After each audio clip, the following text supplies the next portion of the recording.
அருமையானவர்களே, ஆண்டவருடைய வார்த்தை இந்த நாளிலும் உங்களிடத்திலே கொண்டு வருகிறேன். எபேசியர் 4:29 வசனம் சொல்கிறது, கெட்ட வார்த்தை ஒன்றும் உங்கள் வாயிலிருந்து புறப்பட வேண்டாம். பக்தி விருத்திக்கு ஏதுவான நல்ல வார்த்தை உண்டானால் அதையே கேட்கிறவர்களுக்கு பிரயோஜனம் உண்டாகும்படி பேசுங்கள். அப்போ பவுல் எபேசியருக்கு எழுதும் பொழுது சொல்லுகிறார், கெட்ட வார்த்தை. அப்போ கெட்ட வார்த்தைன்னு நம்ம மனதுக்கு வர்றது, சிலர் பேசுவாங்க பாருங்க, இந்த குழாய் அடி சண்டையில, இல்லை இந்த பஸ்ல ஆக்சிடென்ட் ஏதாவது சின்னதாயிடுச்சுன்னா அங்க பேசுகிற வார்த்தைகள், இல்லை சண்டையில பேசுகிற வார்த்தைகள், கோபத்துல பேசுகிற வார்த்தைகள். அப்போ அந்த அந்த கெட்ட வார்த்தை நம்ம ஒரு ஃப்ரேம் பண்ணி வச்சிருக்கிறோம் பாருங்க, அதை சொல்லல வசனம். ஆமென். கெட்ட வார்த்தை ஒன்றும் உங்கள் வாயிலிருந்து புறப்பட வேண்டாம். நான் சின்ன வயசுல அதான் நினைச்சிட்டு இருந்தேன், ஐயோ இந்த வார்த்தையெல்லாம் அவங்க சொல்லக்கூடாது, இந்த வார்த்தை ஐயோ கெட்ட வார்த்தை பைபிள் சொல்லியிருக்கு, அதை நம்ம சொல்லக்கூடாதுதான். ஆனா வசனம் இங்க போட்டிருக்கிறது அதை மீன் பண்ணல பாருங்க. எதை மீன் பண்ணியிருக்குன்னா, அடுத்த வசனம் சொல்லி தருது பாருங்களேன், பக்தி விருத்திக்கு ஏதுவான நல்வார்த்தை. அப்போ கெட்ட வார்த்தைனா என்ன? இந்த வசனத்தின் அடிப்படையிலன்னா, பக்தி விருத்திக்கு ஏதுவல்லாத வார்த்தைகள் எல்லாம் கெட்ட வார்த்தை. ஆமென். நம்பிக்கையை கொடுக்காத எல்லா வார்த்தைகளும் கெட்ட வார்த்தைகளே. பக்தி விருத்தியை உண்டாக்காத எல்லா வார்த்தைகளும் கெட்ட வார்த்தைகளே. ஆமென்.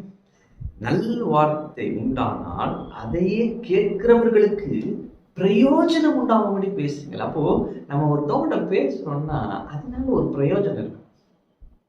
பிரதர், எனக்கு ஒரு கஷ்டம் வந்துருச்சு பிரதர், ஒருத்தவங்க சொல்றப்ப, இதே மாதிரி கஷ்டம் தாங்க அவங்களுக்கும் வந்துச்சு, இதே மாதிரி தாங்க, அப்படி பேசுறதுக்காக ஆண்டவர்களுடைய என்னை அழைக்கல பாருங்க. பக்தி விருத்திக்கு ஏதுவான நல்வார்த்தை உண்டானால் அவர்களுக்கு பிரயோஜனம் உண்டாக. அப்படின்னா பிரதர் சோர்ந்து போகாதீங்க பிரதர், கர்த்தர் அற்புதம் செய்வார், கர்த்தர் உங்க சூழ்நிலையை மாற்றுவாரு. இப்படி பேசதான் அழைக்கப்பட்டிருக்கிறோம்.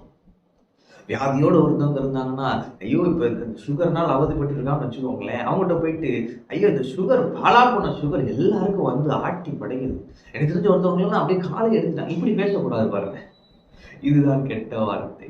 அவன் பக்தி விருத்திக்கு ஏதுவான எடிஃபை பண்ணணும், விசுவாசத்தை அப்படியே தூண்டி விடணும் பாருங்க வார்த்தை.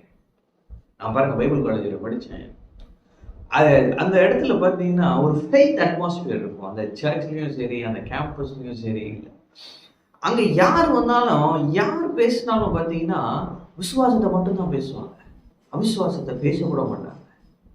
நல்ல வார்த்தை, பக்தி விருத்திக்கு ஏதுவான நல்ல வார்த்தை. அதெல்லாம் ஒன்றும் இல்லை பிரதர், பார்த்துக்கலாம், அதெல்லாம் ஒன்றும் இல்லை பிரதர், கர்த்தர் இருக்கிறாரு, நம்ம கர்த்தர் இருக்கிறாரு, கர்த்தர் நல்லவர், இப்படியே பேசுவாங்க பாருங்க. அப்ப இன்னைக்கு நீங்களும் நானும் அப்படித்தான் இருக்க வேண்டும். உலகத்திலே நம்பிக்கை இல்லாம, அடுத்து என்னன்னு தெரியாம தேவனற்றவர்களா இருக்கிறார்கள். அப்ப நம்ம எதுக்கு இருக்கிறோம்னா, பக்தி விருத்திக்கு ஏதுவான நல்ல வார்த்தை, பிரயோஜனம் உண்டாகும்படி பேச வேண்டும், ஜீவனை பேச வேண்டும், விசுவாசத்தை பேச வேண்டும். அப்ப நம்ம வார்த்தைகள் அவர்களை ஊன்றக்கட்டும், நம்முடைய வார்த்தைகள் அவர்களுக்கு விசுவாசத்தை கொடுக்கும். நம்ம வார்த்தைகள் ஒரு வித்தியாசத்தை பார்ப்பாங்க பாருங்க, இவரால எப்படி பேச முடியுது, எனக்கு இவரை பத்தி தெரியும், இவருக்கும் இதே கஷ்டம் இருக்கு, இவருக்கும் பண கஷ்டம் இருக்கு, இவருக்கும் வீட்டுல பிரச்சனை இருக்கு, ஆனா இவர் மட்டும் ஏன் இப்படி பேசுறாரு, இவர் மட்டும் ஏன் இப்படி சந்தோஷமா இருக்கிறாரு, இவர் சொல்றபடி மட்டும் எப்படி நடக்குது, வித்தியாசத்தை அவங்க பார்க்கணும் பாருங்க. ஆமென். நான் சொல்லுகிறேன், அப்படிப்பட்டு நீங்க பேசி பாருங்க, நிச்சயம் உங்களுக்குள்ள இருக்கிற வித்தியாசத்தை அவங்க பார்ப்பாங்க. அப்போ நீங்களும் நானும் இயேசுவை பிரதிபலிக்கிறவர்களாய் மாறுவோம். ஆண்டவரை பிரதிபலிக்கதானே நாம் இங்க இருக்கிறோம், உலகத்திற்கு வெளிச்சமா இருக்கிறோம். இயேசு உலகத்திற்கு வெளிச்சமா இருக்கிறார், அந்த வெளிச்சத்தை வெளிப்படுத்ததான் நாம் இருக்கிறோம். அப்போ நான் சொல்லுகிறேன், பக்தி விருத்திக்கு ஏதுவல்லாத எந்த வார்த்தைகளையும் பேசாதீர்கள், அவிசுவாச வார்த்தைகள் எதையும் பேசாதீர்கள், நம்பிக்கை இல்லாத வார்த்தைகள் எதையும் பேசாதீர்கள், கவலையை கொடுக்கிற வார்த்தை எதையும் பேசாதீர்கள், பயத்தை கொடுக்கிற வார்த்தை எதையும் பேசாதீர்கள். மாறாக அவிசுவாசத்தை உடைத்து போடுகிற விசுவாச வார்த்தைகளை பேசுங்கள், சூழ்நிலையை மாற்றுகிற கர்த்தருடைய வார்த்தையை பேசுங்கள், விசுவாசத்தில் உறுதியாயிருக்கும்படியாய் நம்பிக்கையுடைய வார்த்தைகளை பேசுங்கள், கவலையை போக்கும் நல் வார்த்தையை பேசுங்கள், கர்த்தருடைய வசனத்தை பேசுங்கள், பிரயோஜனம் உண்டாக பேசுங்கள்.